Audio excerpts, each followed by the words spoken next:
So welcome to the third lecture of circuits in transient state. In this lecture, we are going to see RLC series and parallel circuits with DC excitation, and we will see the transient response in these kind of circuits. And also we will see what happens when we apply AC source in circuits in place of DC sources. Now let us talk about the RLC series circuit with DC excitation. So in this circuit, this switch closes exactly at time t is equal to 0, and you can see there is a voltage source applied in the circuit. So let us write the KVL equation using this current I.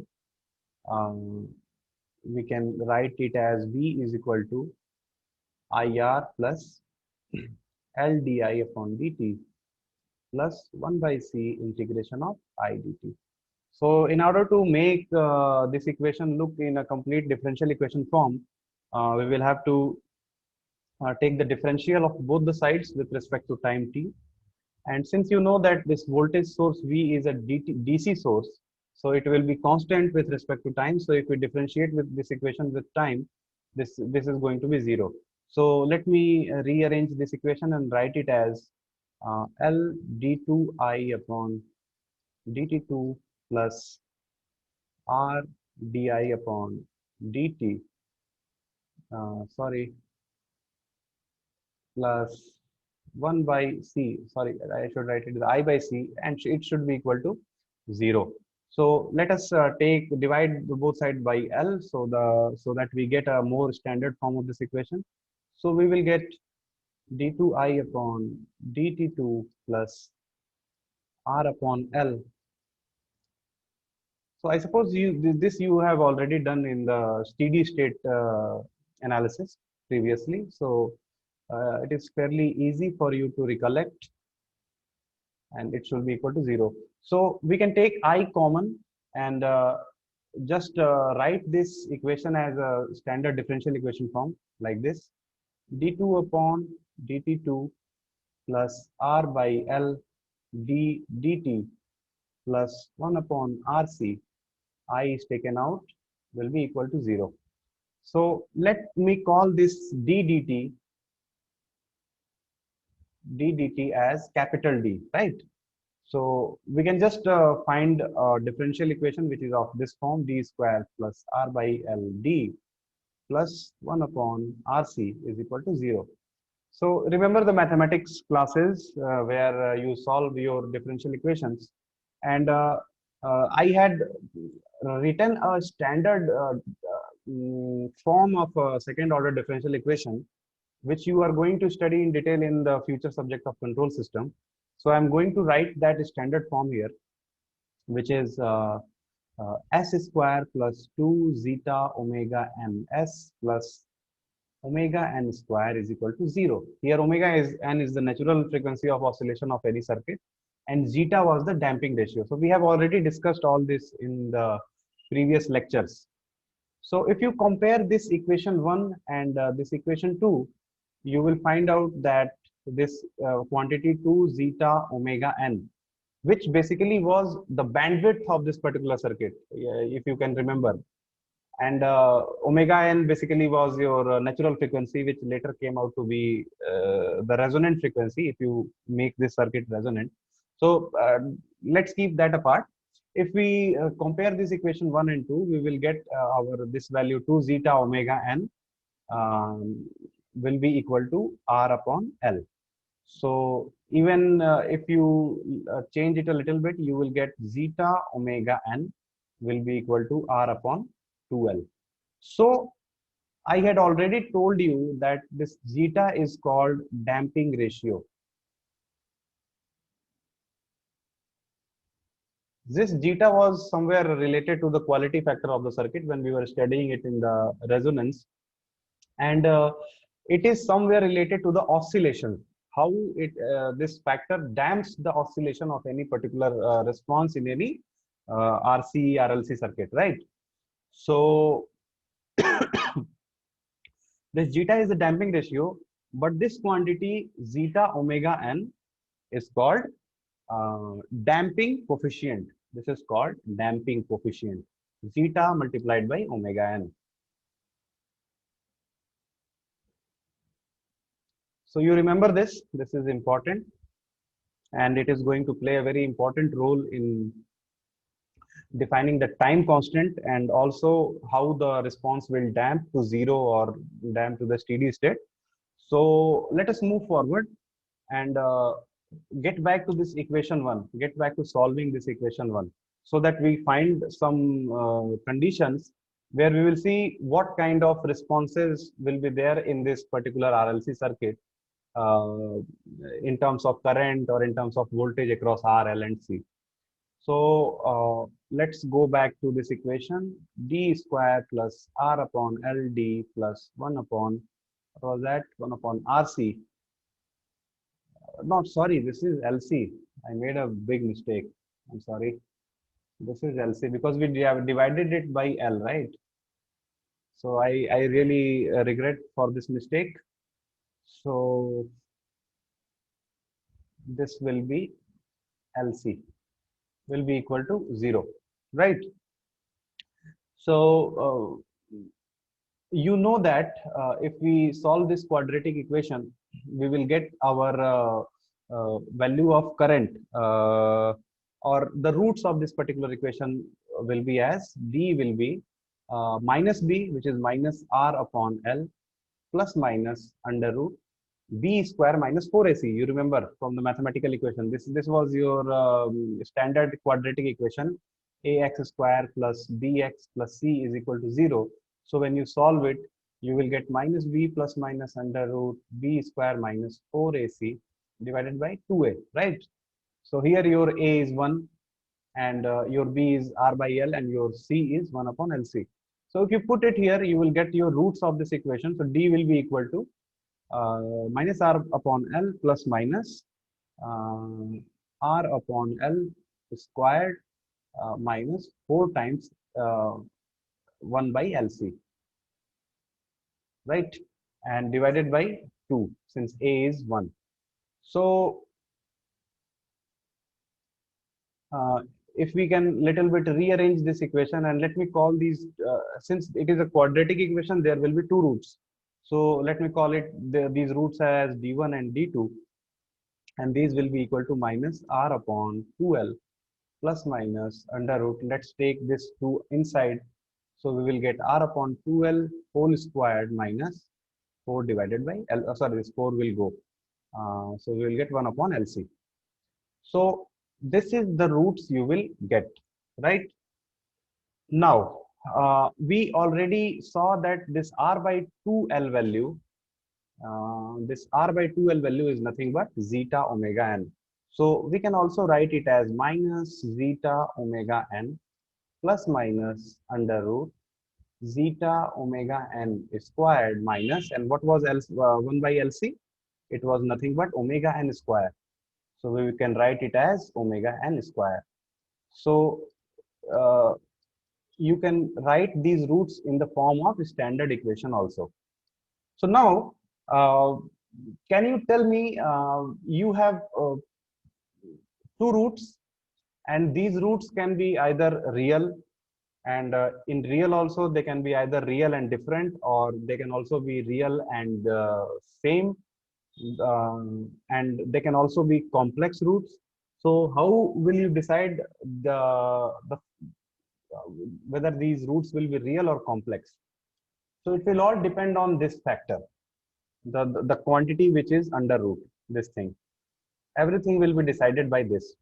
Because if this quantity which is under root is negative, you will get it as a imaginary component from here. And if it is 0, you will get both the roots equal to minus R upon 2L. And if it is greater than 0, the quantity which is under root, you will get 2 distinct real roots, D1 and D2. So in this way, we can see that there are 3 cases. And if you recall your differential equation mathematics classes, you will see that for any quadratic differential equation of this kind, you will get 3 cases. And let us write these 3 cases. So let me write the first case first.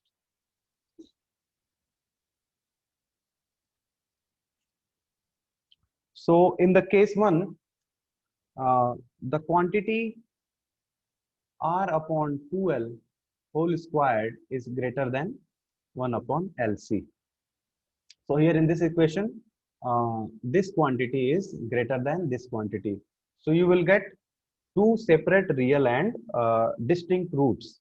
So this is a case when what was this quantity? This quantity was 2 zeta omega n whole squared, and which was greater than omega n whole squared. So if you cancel out omega n from both the side and remove the square term, you will get sorry, this was not 2 zeta omega, this was zeta omega n.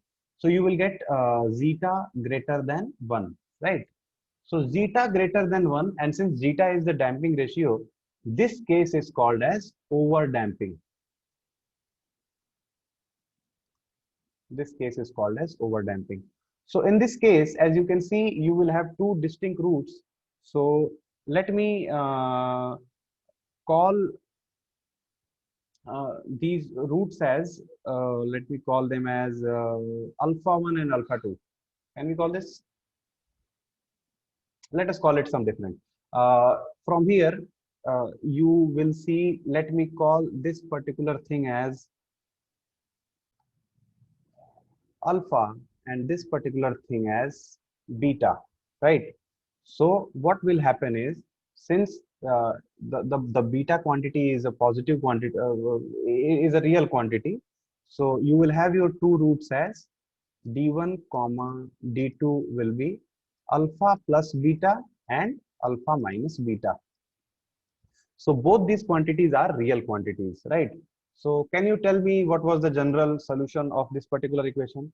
Since this differential equation was basically for current, this I, which is dependent on time, and since this differential equation is made out of time, so your general solution will be, let me write it as IT, or you can also write is in simply like this.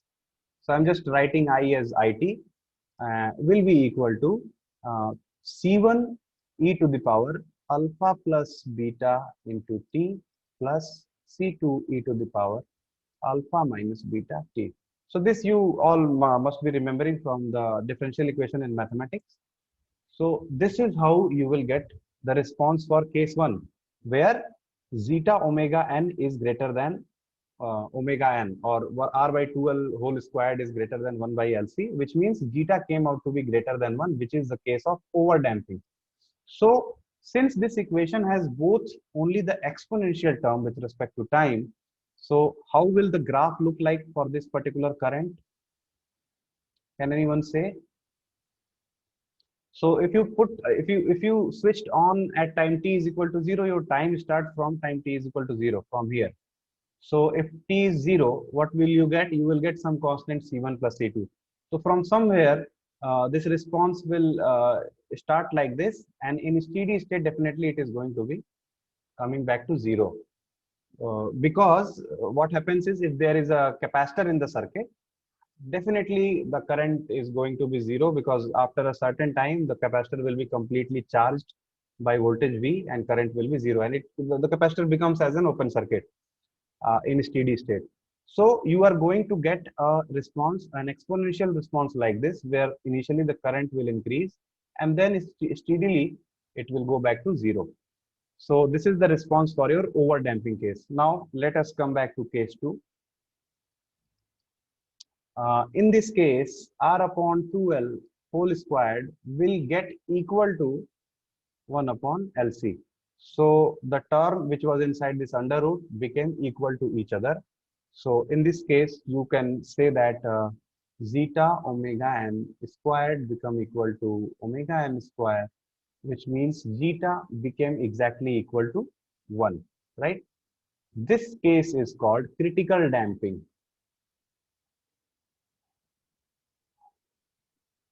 Critical damping case. So in this case, zeta became 1. And what will happen if this case arises?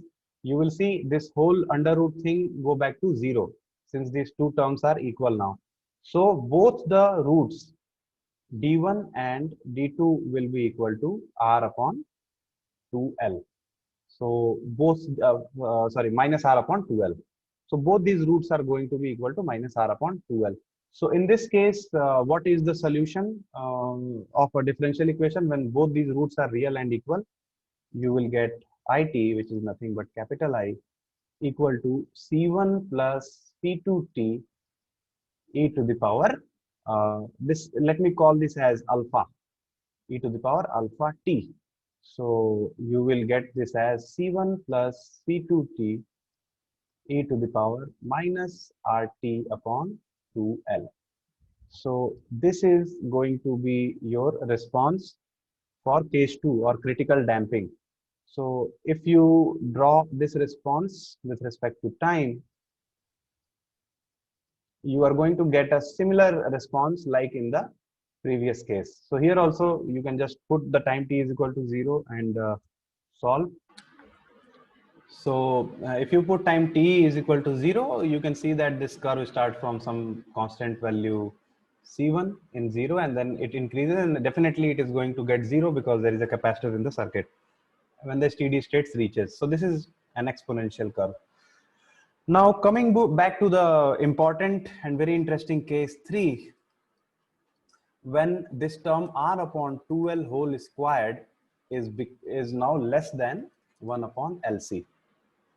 So in this case, we can say that zeta omega n squared is less than omega n square, which means zeta is less than 1.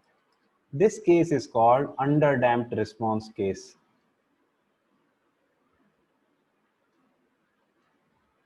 So what happens in underdamping? Let us see.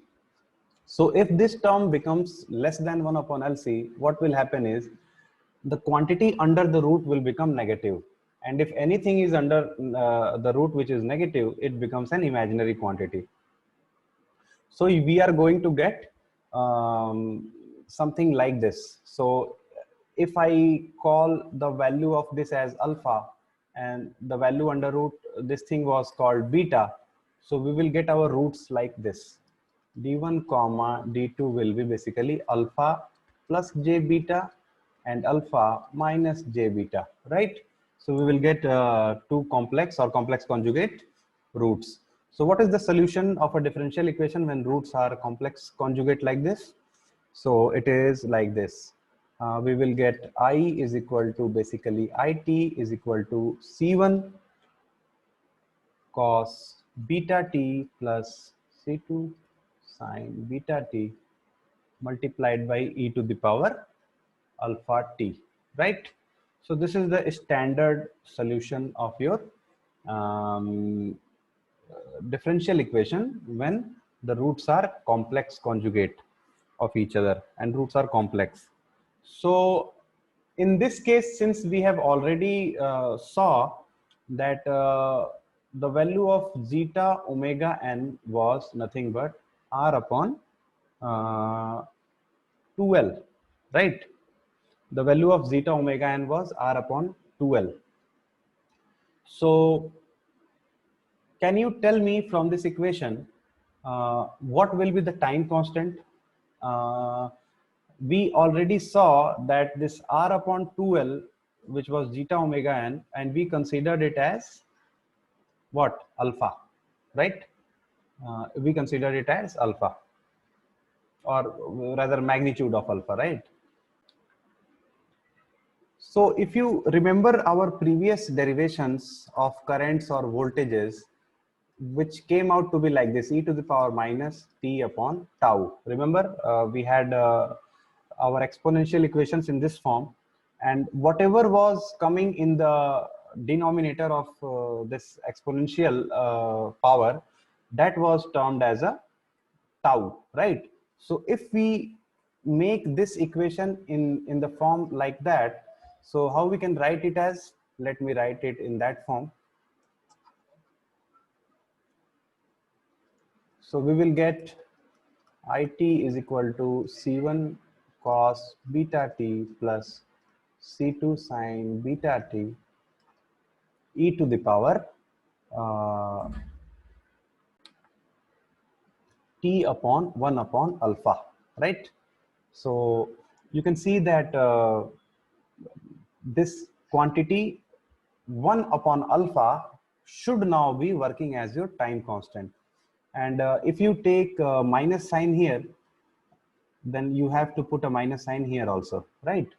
So uh, we can see that if we compare this with the time constant standard equation, we can see that our time constant tau should be equal to minus 1 by alpha. So let us not go into the signs because this time constant is obviously going to be positive.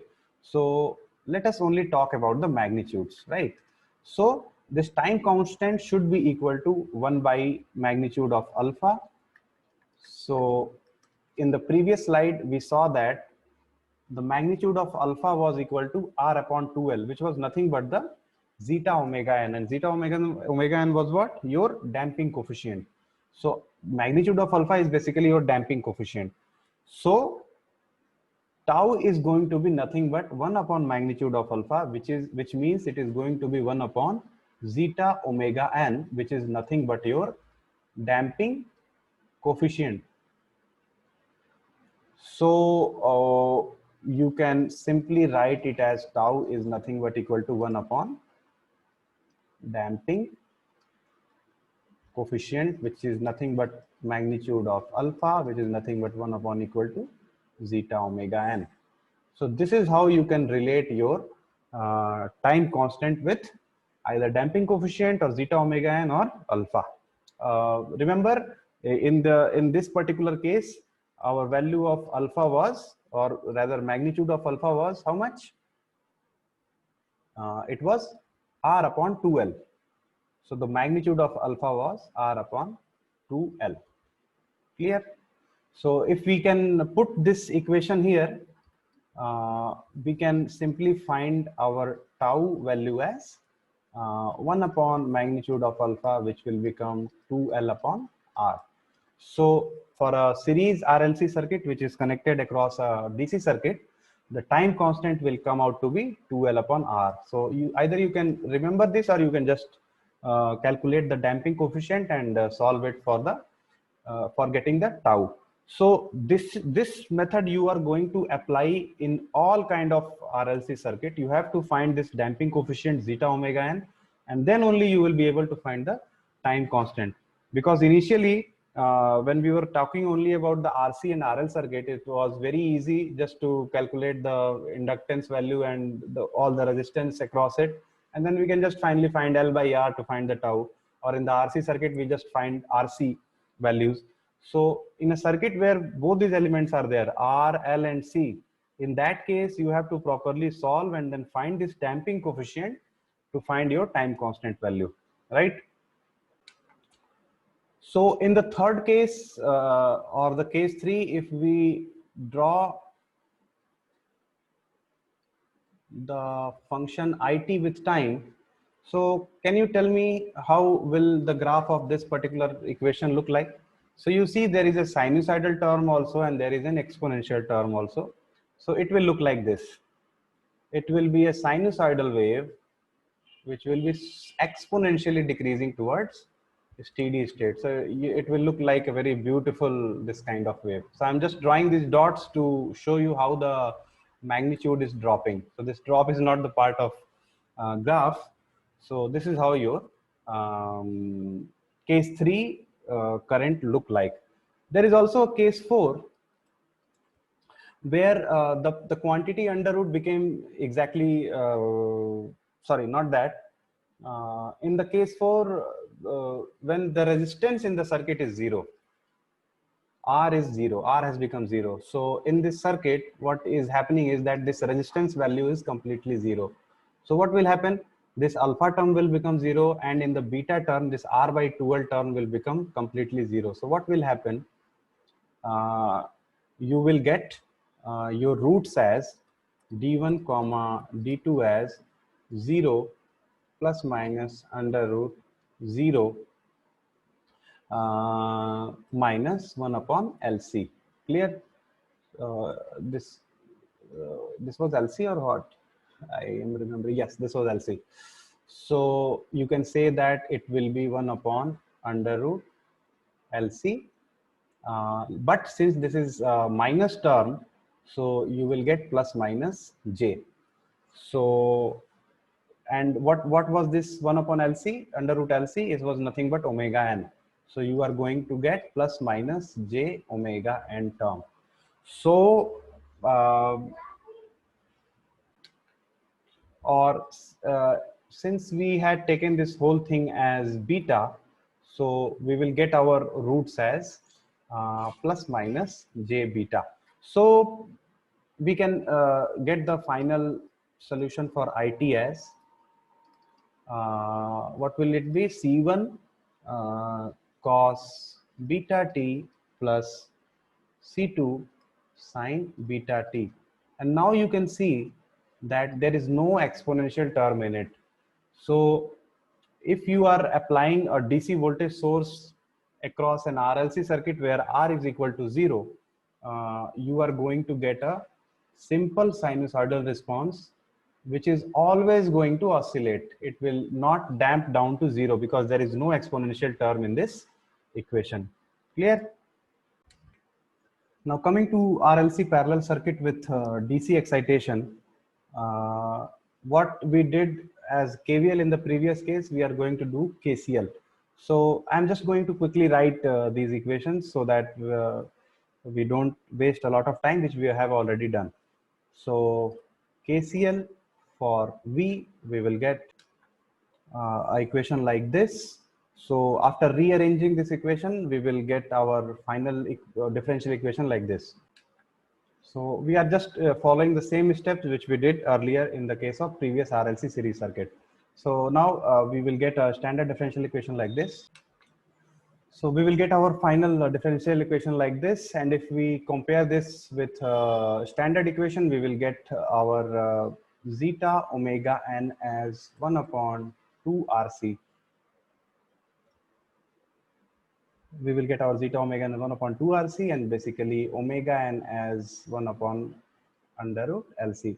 So this zeta omega n is nothing but damping coefficient, and let us go forward and solve this this differential equation of second order. So we will get d1 comma d2 as minus 1 upon 2 RC plus minus under root 1 upon 2 RC whole squared minus 1 upon LC, right? So we are getting similar equation as in the previous case, but just in the place of R upon 2L, we are getting 1 upon RC, right? So this is the only difference, and everything else remains the same. So here also you are going to get 3 cases depending on the value inside this root, and depending on those, we are going to get 3 kind of waveforms. And if you add this R is equal to 0 case also, so here basically 1 by R is equal to 0, if you put it, you will get the 4th case also. So let us quickly write these 4 cases and draw their waveforms. So case 1, what is going to happen is this is your 1 upon 2 RC whole squared is going to be greater than 1 upon LC. This basically means that zeta is going to be greater than 1, because this thing is zeta omega n, and this thing is omega n square. So rearranging this, you will get this thing, which is overdamped case. And in the overdamped case, you are going to get 2 roots, 2 different roots which are real, and let us call those values as alpha plus beta and alpha minus beta, just as in the previous case of series RLC circuit. So we are going to get solution for VT. Remember, this solution will be for VT because this differential equation we have written for V. So here actually I have taken common as V. So V with respect to time, we are going to get C1 e to the power alpha plus beta t plus C2 e to the power alpha minus beta t. So this is going to be same as the previous case. It is going to be an exponential function which will decrease to 0. Now you will be wondering that, sir, why this will decrease to 0? because in this the capacitor becomes open. So how across open circuit the voltage should not be zero. So let me take you back to the circuit again. So can you tell me what happens in the steady state for an inductor? So in a steady state, any inductor becomes short circuit if it is applied across any, whether a DC voltage source or a DC current source. So when this inductor becomes short circuit, this whole current will be going through this inductor, and you know that this capacitor is applied across this inductor. So since in the steady state this inductor is short circuited, the voltage across this capacitor is going to be zero automatically. So in the steady state also this equation will be, or this waveform will be like this. So let us quickly go to the case 2 circuit. So in case 2, what is going to happen is 1 upon 2RC squared is going to be exactly equal to 1 upon LC, and this is nothing but zeta is equal to 1 case, which was critical damping. This was your critical damping case. So in the critical damping, both our roots are going to be same, and let me call both of them as alpha. So what will be our solution? Our solution Vt is going to be C1 plus C2t e to the power alpha t. So for here also, our response is going to be like this only. Clear? This is our Vt and this is our t, and time started as 0. Now quickly, when we go to case 3, now this is the important case. In this case, we are going to have exponential also and oscillations also, and this is called underdamping case. So what was the condition for underdamping? 1 upon 2 RC whole squared is now going to be less than 1 upon LC. This means zeta is less than 1, which is nothing but underdamping case. Sorry for my writing, it has never been good and it is not going to be good in future. So this is the underdamping case, and what is going to be the solution? Let me first write the roots. D1, D2 are going to be alpha plus J beta and alpha minus J beta. So if you solve this for Vt, you are going to get C1 cos beta t plus C2 sin beta t e to the power alpha t, right? So you know that this particular thing is nothing but zeta zeta omega n, and this whole thing, this 1 upon 2 RC basically was can also be categorized as alpha. If you see the roots here, from here, what I had done is I have called this alpha and this whole thing as beta, right? The magnitude of this. So you can say that this minus 1 upon 2 RC is basically alpha, or if you are talking about the magnitude of alpha only, this 1 upon 2 RC term is basically equal to magnitude of alpha, and it was also equal to zeta omega n. And how zeta omega n? We compared this particular equation with this particular standard equation, right? So if you see this particular exponential, we can also we could also have written this in the form of e to the power minus t upon minus 1 upon alpha, right? So we can say that the time constant, which is basically the denominator part of the power in the exponential, or we could have written it like this also, minus t upon tau, right? So if you compare these two things, you will see that this is your time constant is nothing but the reciprocal of alpha if we only talk about the magnitude. So it is going to be 1 upon tau. Clear? So we all have discussed in the previous case. I'm just reminding you. So what is going to be the value of tau for you here in this particular case? It is going to be 2RC. So for a parallel RLC circuit, you can even remember this outcome. The time constant is going to be 2RC.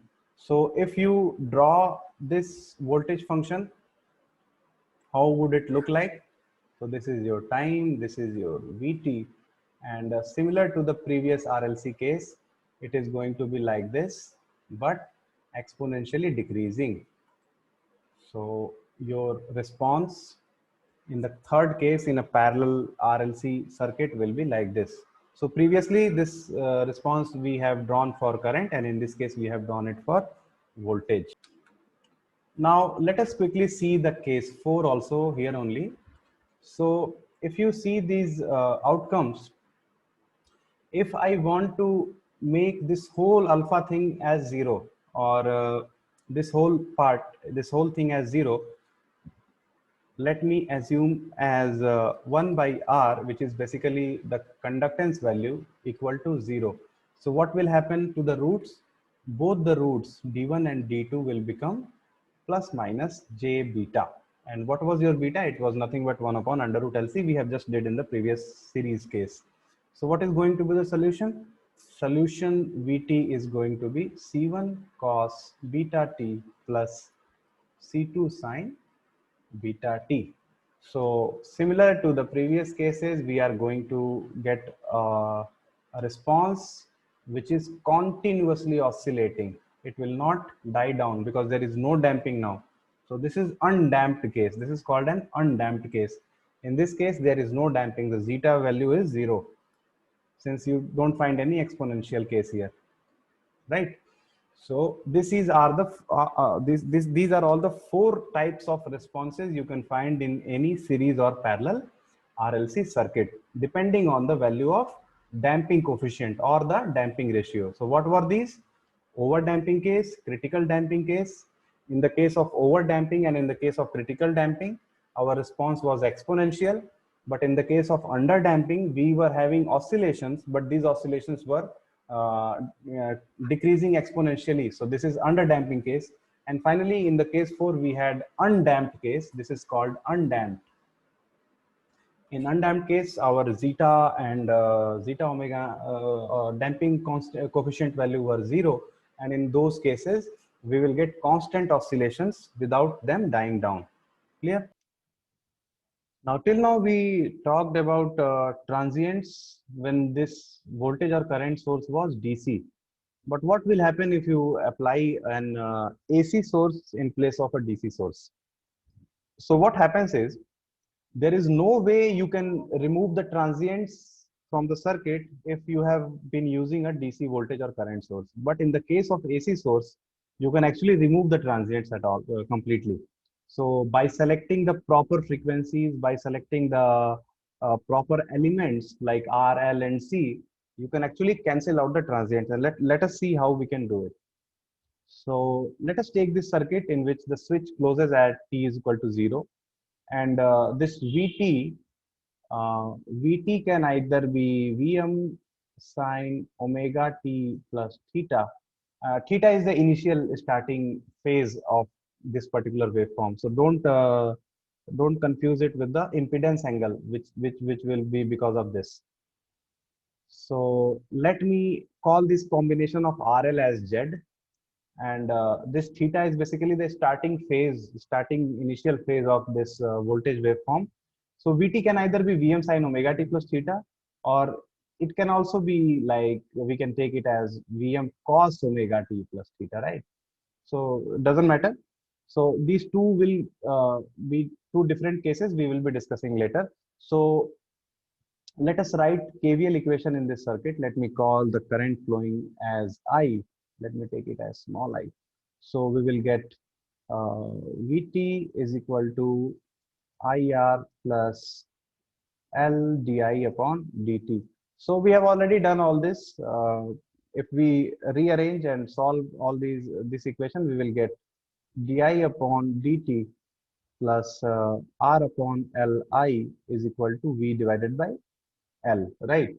So this is a first order differential equation, and definitely it is going to have a complementary function plus a particular integral. So complementary function is nothing but the source free response, and particular integral is the steady state response, and we have already done this. So what will be the complementary function? You will get it as some a e to the power minus rt upon L. So this was your basically the response. We have already seen it in the previous lectures. And can you tell me about the particular integral, which is the steady state response of this circuit? So since we have an AC source now, so our particular integral is going to be it, only the particular integral, it is going to be this value V divided by Z.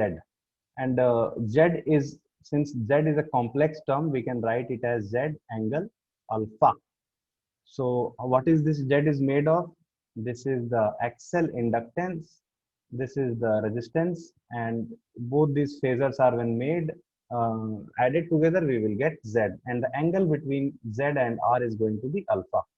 So we can write this particular integral I also as V divided by mod Z angle alpha. So remember the steady state analysis we did.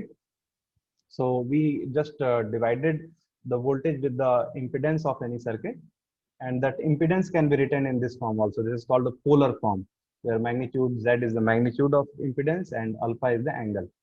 So what is the value of alpha, angle alpha? It is nothing but tan inverse omega L divided by R. So this all you already know. We don't have to waste much of a time here. So now the final response IT is going to be CF plus PI. So what will it be? A e to the power minus RT by L plus what was our PI? V divided by mod Z angle alpha. Clear? Now, let us come to the different cases. Let us take case 1. In the case 1, let me call this Vt. This is your Vt function, right? Let me call this Vt as Vm sine omega t plus theta. Real? This was your standard equation of it for the given circuit. So in this particular circuit, can you tell me what is the value of current I at 0 minus just before the switch was closed? Since this was open, I 0 minus was 0. And as you know that inductor does not allow sudden changes in current, I 0 plus is also going to be 0. So we can use this equation, and first let us write the complete equation. It is equal to A e to the power minus RT divided by L plus Vm sine omega t plus theta divided by magnitude Z, and this angle theta can go upside and it will create a subtraction here. So I hope this you all know from mathematics. So this phase will go and subtract, get subtracted from the phase of this voltage V. So we can write it like this. And now we have got the equation of it for this case 1, voltage Vm sine omega t plus theta. Now, since you know that at t is equal to 0 plus I is equal to 0, it means that if we put t is equal to 0 in these equations, we will get 0 is equal to A plus Vm upon mod Z sine theta minus alpha, since this thing will become 0. So from here we can get the value of A. So we will get A is equal to minus Vm upon mod Z sine theta minus alpha, right? So now we can write the whole equation now. Since we have got the value of A, we can write it is equal to minus Vm upon mod Z sine theta minus alpha e to the power minus RT upon L plus Vm upon mod Z sine omega t plus theta minus alpha. So this is the final equation of our current response for any RL circuit which is having a sinusoidal voltage source Vt, and whose value is Vm sin omega t plus theta, right? So similarly, if you can observe, this is your transient part, right? This is your transient part, and this all came from particular integral. So this is your steady part, right? The steady part or particular integral part. So to get this part to zero, to get this transient part to zero, what you can make zero? Definitely, all of you must clearly see that if you somehow make this thing as zero, which is theta minus alpha, this whole transient part will become zero. This whole complementary function part will become zero. So for transients is equal to zero, we can make theta minus alpha is equal to zero. And it is very simple. Theta was the starting angle or starting phase of the voltage Vt, and it should be made equal to alpha, and alpha is nothing but tan inverse, what is the value of omega L upon R. So uh, by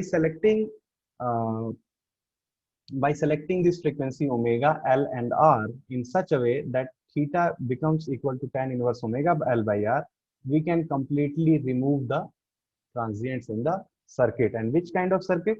This kind of circuit for voltage Vt is equal to Vm sin omega t plus theta t. Now let us see the case 2 circuit.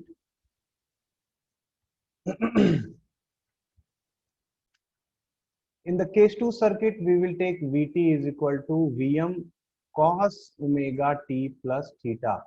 Remember, in place of sin omega t plus theta, now we are taking cos omega t plus theta. So you can directly write that the value of your A, or let us write it as A, is directly going to come as minus Vm upon mod Z cos theta minus alpha. So this is going to be your the value of A. And if you write the completely complementary function or the transient part of the current, you can just write it as this e to the power minus RT upon L. So this was your complementary function part. I'm not writing the steady state part, which you have already done here. This is your steady part.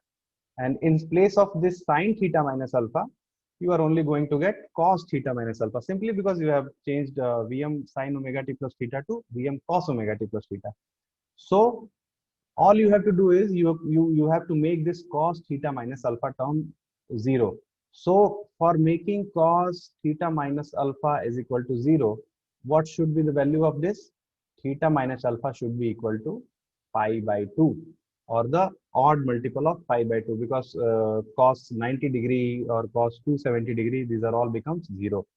So this way you can say that the value of your theta should be equal to pi by 2 plus tan inverse omega L upon R, right? So this is going to be the case for case 2 circuit. So it is very simple. There is nothing very complicated about anything about this. Now what we were doing is we were switching this circuit off at time t is equal to 0. So sometime it may happen in a particular question that the switch is getting off at not t is equal to 0. Switching is happening at t is equal to t naught. So what will happen in that case? So let me call this as case 3, and let me take this voltage Vt as Vm sine omega t plus theta itself, right? So you are going to get It is equal to A e to the power minus RT upon L plus Vm divided by mod Z sine omega t plus theta minus alpha. Clear? Now, if you want to find the value of this A, you won't have to see time t is equal to 0 minus or 0 plus. Now you have to see time t is equal to t naught minus and t naught plus. So now at time t is equal to t naught minus, instead of time t is equal to 0, your current is going to be 0. So similarly, for time t is equal to t naught plus, your current is going to be 0. So switch is now closing at time t is equal to 0. Sorry, t naught. So now this is not 0, this is now t naught time. Clear? So if you want to find the value of a, now instead of writing t, you have to write t naught value. So what you will get? You will get 0 is equal to a e to the power minus r t naught by L plus Bm upon mod z sine omega t naught plus theta minus alpha. Clear? So from here you can simply get your value of a as e to the power uh, r t naught upon L. This whole thing will be definitely minus into Vm upon mod z sine omega t naught plus theta minus alpha. Clear? Now, since you want to completely cancel this term a, which is basically causing the transients, what you have to do, you have to make this term as completely 0. So to make this term as 0, what you have to do is you have to take w t naught plus theta minus alpha is equal to 0. And you already know that alpha is basically what is the value of alpha? It is tan inverse omega L upon R. So only what has changed? There is a term omega t naught which has been added. So in the case one, this theta minus alpha you had to do equal to 0. Now you have to do make omega t naught plus theta minus alpha as 0. Similarly, for the case 4, you are switching at t is equal to t naught, and also you are now taking Vt as Vm instead of sine, you are taking now cos omega t plus theta. You can just clearly say that for transient free response,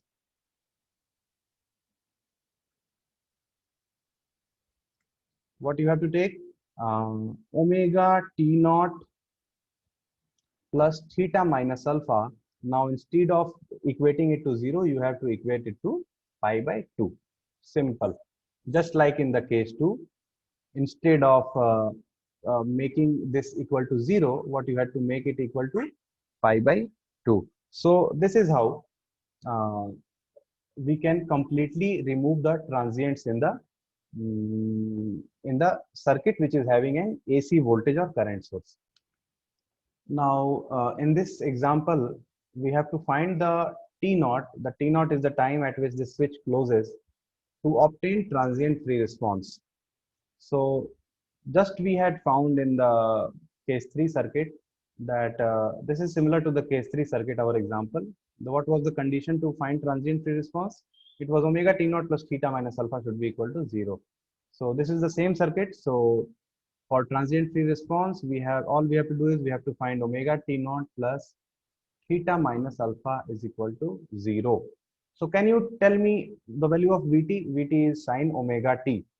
So and also it is given that frequency is 50 hertz. So you know that omega is 2 pi f and f is 50. So you will have your omega as 100 pi. Clear? Radian per second.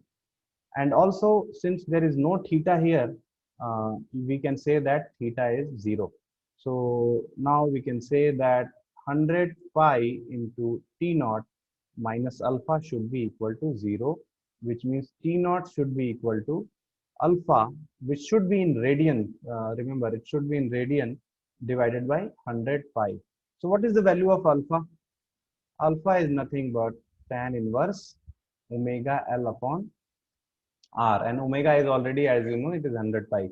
So it will be tan inverse 100 pi into 0.01 Henry divided by 5.